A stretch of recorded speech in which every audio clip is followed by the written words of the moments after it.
The state of the union is not good. Our trade deficit is too large. We must not go back to unwise spending.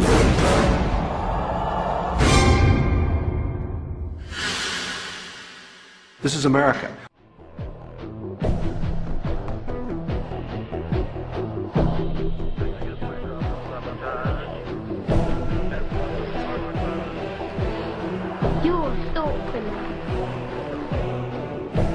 George Orwell once wrote that the great enemy of clear language is insincerity. When there is a gap between one's real and one's declared aims, one turns, as it were, instinctively to long words and exhausted idioms like a cuttlefish spurting out ink. You've probably heard confusing phrases like the trade deficit, the falling dollar, the national debt, unfunded liabilities, and so on, which all sound vague and actuarial and vaguely, well, not me. The reality behind these accounting phrases is perfectly monstrous.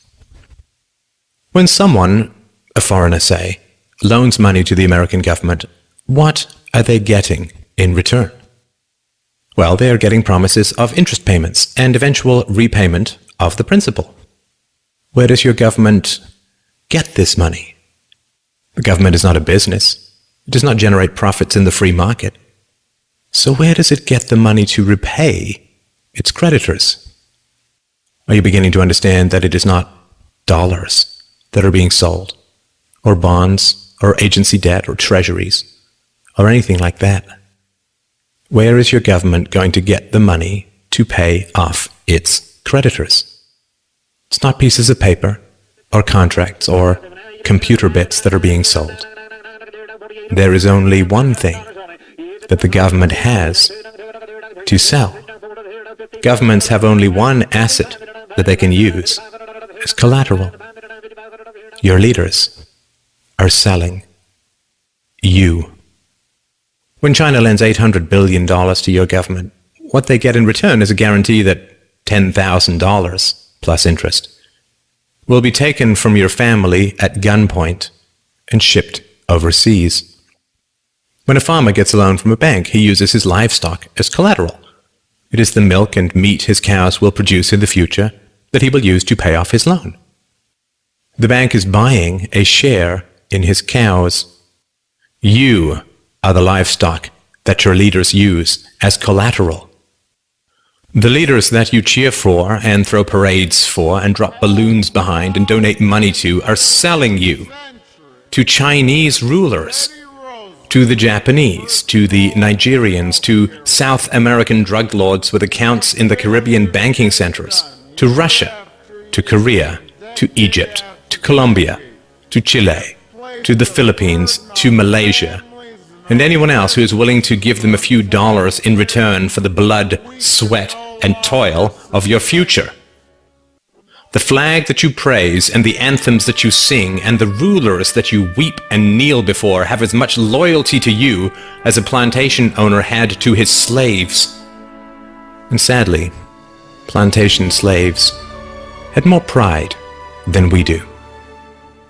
Plantation slaves did not generally praise their masters for selling them off, for auctioning off the lives, hopes, dreams, and futures of their own little children.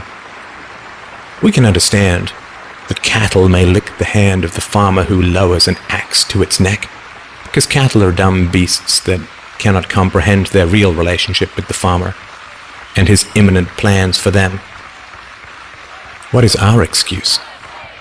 When we chant, USA, USA, USA, when we cheer and bow and beg and scrape and sing and weep with joy that some new farmer now presides over the wholesale dismantling and sale of our family's futures, when we love with obsessive emptiness the leaders who laugh while they auction us off to every tin pot dictator and stockbroker the world over, what is our excuse?